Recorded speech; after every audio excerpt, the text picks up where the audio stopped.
On ne parle que de ça, ils ont déjà vendu 1,7 million de disques et ils sortent un troisième album, un nouveau boys band. Pas du tout, ce sont les Prêtres qu'on est heureux de recevoir aujourd'hui dans On ne parle que de ça. Les Prêtres et Monseigneur Di Falco.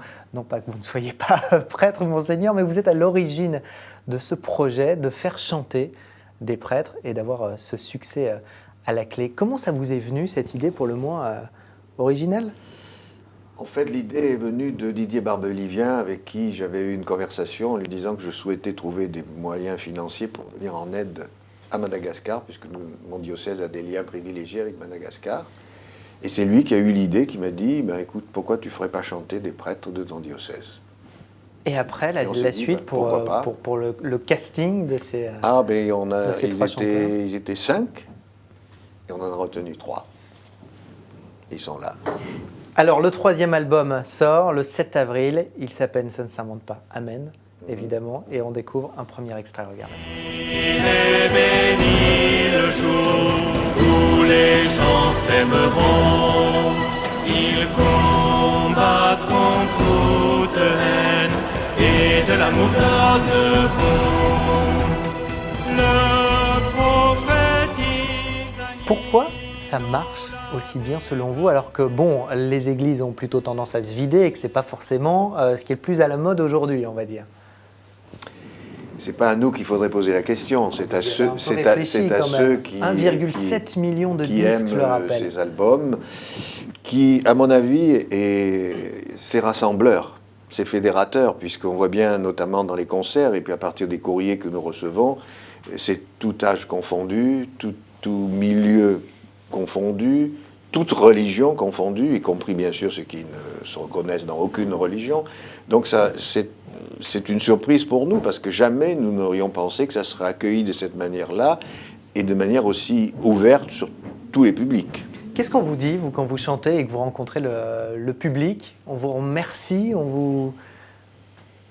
Par rapport au concert, c'est le moment de bonheur qu'ils ont partagé. Beaucoup de personnes disent que ça leur fait du bien. Il y a un message que vous voulez faire passer derrière. Est-ce qu'il y a aussi un message de vouloir faire revenir les gens dans les églises grâce à une opération comme ça ? Je peux vous dire clairement, non. Ce n'est pas le but. On ne fait pas du marketing pour remplir les églises. Ça n'aurait aucun sens. Ça veut dire quoi, remplir les églises ? Ça n'a pas de sens, ce n'est pas le but. Le but, c'est d'être ce que nous sommes, de communiquer un message d'amour, de paix, à partir de la musique, à partir des textes. C'est ça qui est essentiel. Sans être le but au départ, ça aurait pu être... Le but n'est pas de dire on va faire du marketing pour remplir les églises. Je déteste ces expressions. Pourquoi pas ? Parce que ce n'est pas... Ce que nous pouvons faire, c'est ouvrir des chemins, des passerelles entre ce qu'est chaque individu et le Christ. Ça, oui. Mais ça peut passer par cette musique. Mais dire on va faire ça pour remplir les églises sont des expressions dans lesquelles nous ne nous retrouvons pas. Mais il peut quand même y avoir des exemples dans les gens qui vous écoutent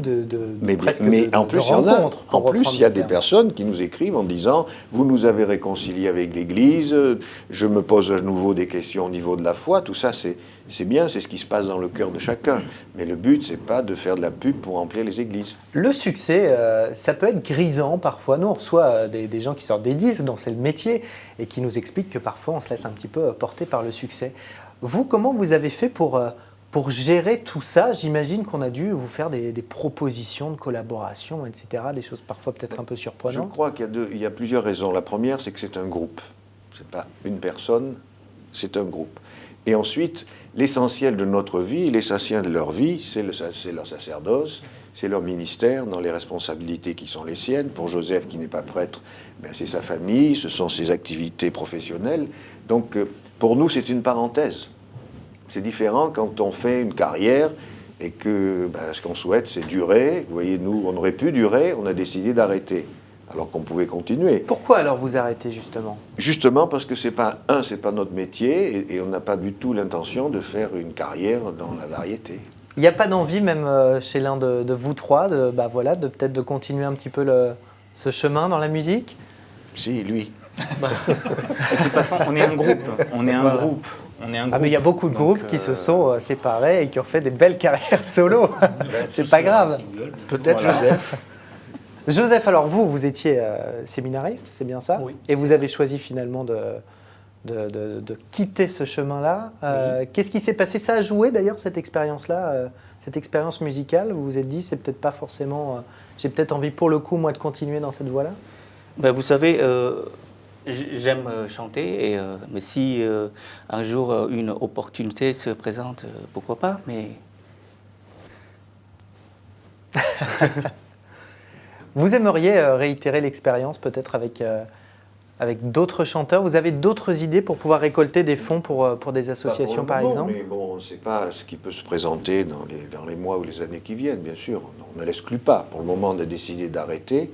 Mais si une autre occasion se présente avec d'autres, pour d'autres causes, pourquoi pas? Avec vous aussi, comme chanteur? Non, moi, je sais pas. C'est fini, moi, je chante pas.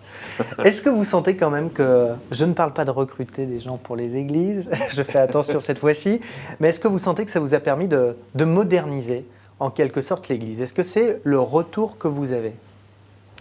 Je pense que ce n'est pas le terme modernisé qui convient, mais en revanche, je crois que ça a permis de faire tomber un certain nombre de clichés par rapport au prêtre, par rapport à l'image du prêtre. On le voit ça aussi à partir du courrier.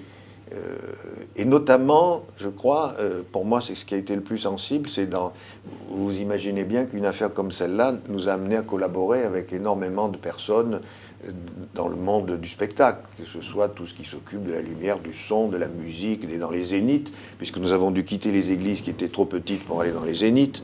Et les témoignages que nous avons reçus de ceux et celles avec qui nous avons travaillé nous montrent que ça a permis pour chacun d'entre eux de découvrir que le prêtre, ce n'est pas ce qu'on enferme dans un certain nombre de clichés. Je pourrais citer un exemple, l'une de celles de Valérie Michelin, qui est à l'origine, avec Didier Bar-le-Livien, de ce groupe. Le jour où elle devait me rencontrer, elle m'a dit après, j'ai passé des heures pour savoir de quelle manière je devais m'habiller pour me présenter devant un évêque. Bon. Aujourd'hui, tout ça, c'est hors de ses soucis parce qu'elle a découvert qu'elle peut s'habiller comme elle le voudra. Ça m'est complètement égal. Mais vous voyez, ça a fait tomber des clichés parce qu'elle pensait que rencontrant des prêtres, il fallait s'habiller d'une certaine manière. C'est tout juste s'il n'avait pas prévu de se mettre un voile sur la tête comme on le fait lorsqu'on rencontre le pape. Mais ça fait un petit peu de bien, un projet comme celui-ci, alors qu'en ce moment, les sujets de sociétaux sont extrêmement clivants pour l'Église, le célibat des prêtres, le mariage pour tous, etc. Ce projet fait du bien à l'Église? C'est l'expression que les gens emploient. Ça en fait du bien d'abord à eux, ce qui est un plus important de savoir si ça fait du bien à l'Église. Mais si en même temps ça fait tomber un certain nombre de clichés, eh bien je pense que ça peut effectivement aussi être profitable indirectement pour l'Église, mais surtout pour les personnes. Bon, vous ne les laissez pas beaucoup parler, hein, Monseigneur. Mais attendez, c'est à moi que vous posez des questions. Posez-leur des questions, ils vous répondront. Vous êtes un vrai manager, en fait. Ils vous répondront. Je vais vous demander une faveur. Je peux? Bon, ça dépend laquelle. Je demande à vous, du coup, j'ai compris. Hein. Il y a quelques micros juste derrière vous. Le plus simple, c'est peut-être de se quitter en chanson pour en faire la promotion, je pense que vous n'aimez pas ce terme, du disque qui sort le 7 avril et de la tournée partout en France. Et on rappelle le 24 avril à l'église de la Madeleine et le 14 novembre au Palais des Congrès. Des rockstars. Non. Je vous taquine. On se quitte en chanson? Bah, vous en mettez une. Ah, vous chantez pas en live? Bon, là, c'est trop tôt. Les instruments, c'est pas pareil. Si vous voulez, c'est des vedettes. Je vois ça. Des vraies vedettes. Bon, bah tant pis. On vous retrouve donc sur disque, comme on dit, le 7 avril. Merci beaucoup d'être venu au Figaro. Nous, on se retrouve très vite sur Figaro.fr. Merci.